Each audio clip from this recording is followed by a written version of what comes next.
Duty കഴിഞ്ഞ് വന്ന് സാധനങ്ങൾ മേടിക്കാൻ ഹൈപ്പർ മാർക്കറ്റിലോട്ട് പോകുന്ന പോക്കാണ്. റൂമിൻ്റെ തൊട്ടടുത്താണ് ഹൈപ്പർ മാർക്കറ്റ്. അതുകൊണ്ട് തന്നെ ഞങ്ങൾ നടന്നാണ് കൂടുതലും അങ്ങോട്ടേക്ക് പോകാറ്. തിരിച്ച് എല്ലാം മേടിച്ച് കഴിഞ്ഞ് ടാക്സിക്ക് പോകും. ഇത് അണ്ടർഗ്രൗണ്ടിലുള്ളൊരു ഹൈപ്പർ മാർക്കറ്റാണേ. എസ്കലേറ്ററിൽ കയറിയപ്പോൾ ഒരു പോസ് ഇടാൻ പറഞ്ഞപ്പോൾ സിന്ധുവിൻ്റെ എക്സ്പ്രഷനാണിത്. ഹൈപ്പറിൽ എത്തിക്കഴിഞ്ഞാൽ ആവശ്യമുള്ളതും ഇല്ലാത്തതും എല്ലാം നമ്മളൊന്ന് സെർച്ച് ചെയ്യുമല്ലോ. അങ്ങനെ സെർച്ച് ചെയ്തുകൊണ്ടിരിക്കുവാണ്. എല്ലാ സാധനവും കിട്ടും. നമ്മുടെ നാട്ടിലെ എല്ലാ സകല സാധനങ്ങളും ഇവിടെ കിട്ടുന്നതായിരിക്കും. ഓൾ സ്പൈസസ് ഉണ്ട്. പിന്നെ നമ്മളിപ്പോൾ അരി മേടിക്കാനാണ് പോകുന്നത്. അരിയുടെ സെക്ഷനിലോട്ടാണ് പോകുന്നത്. നമ്മുടെ നാടൻ മട്ട അരി ഇവിടെ കിട്ടും. അപ്പോൾ ഒരു അരി എടുത്തു.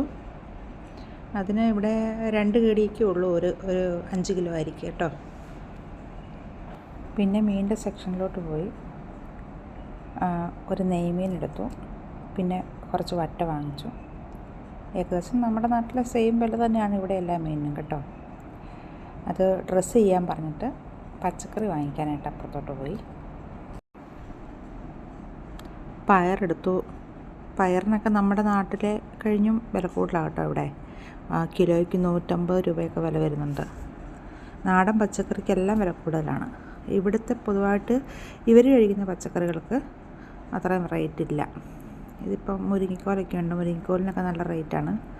അപ്പോൾ ഉള്ളത് നല്ലത് 2 ഞങ്ങളെടുത്തു. പിന്നെ ഒരുപാട് വേറെ വെറൈറ്റി ആയിട്ടുള്ള വെജിറ്റബിൾസ് ഉണ്ട്.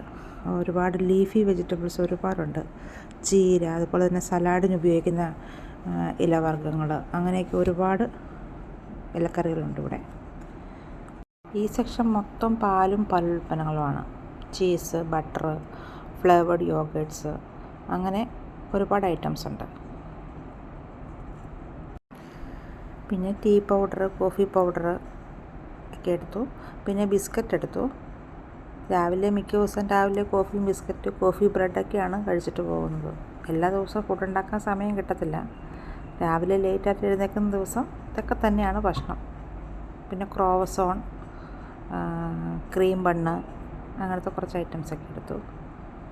Cup cakes. പിന്നെ വേറെ എന്തെങ്കിലും വെറൈറ്റി ഐറ്റം ഉണ്ടോ എന്ന് നോക്കി വന്നപ്പം നമ്മുടെ ലഡു, ജിലേബിയൊക്കെ ഇരിക്കണം. ഒന്നും നോക്കിയില്ല. ഓരോ ബോക്സ് ജിലേബിയും ലഡുവൊക്കെ എടുത്തു. കഴിഞ്ഞ് ഇപ്പുറത്തൊരു കൗണ്ടറുണ്ട്. അവിടെ നമ്മുടെ നാടൻ പലഹാരമൊക്കെ കിട്ടേണ്ടതായിരുന്നു. പക്ഷേ എല്ലാം കഴിഞ്ഞു. രാത്രിയായില്ലേ. അങ്ങനെ സങ്കടപ്പെട്ട് നടന്നു വന്നു. നോക്കുമ്പം പൊട്ടറ്റോ ചിപ്സ് ഇരിക്കുന്നത് കണ്ടു. അത് 2 പാക്കറ്റ് എടുത്ത് അഡ്ജസ്റ്റ് ചെയ്തു. പിന്നെ വരുമ്പം നമ്മുടെ മിച്ചർ, കടലയൊക്കെ ഇരിക്കണു. അതൊക്കെ എടുത്തു 1-2 പാക്കറ്റ്. എല്ലാം കഴിഞ്ഞു. തിരിച്ച് ടാക്സിയെ വീട്ടിലോട്ട് പോകുന്നു. അങ്ങനെ ഞങ്ങൾ വീടെത്തി. എല്ലാവർക്കും വീഡിയോ ഇഷ്ടപ്പെട്ടെന്ന് കരുതുന്നു.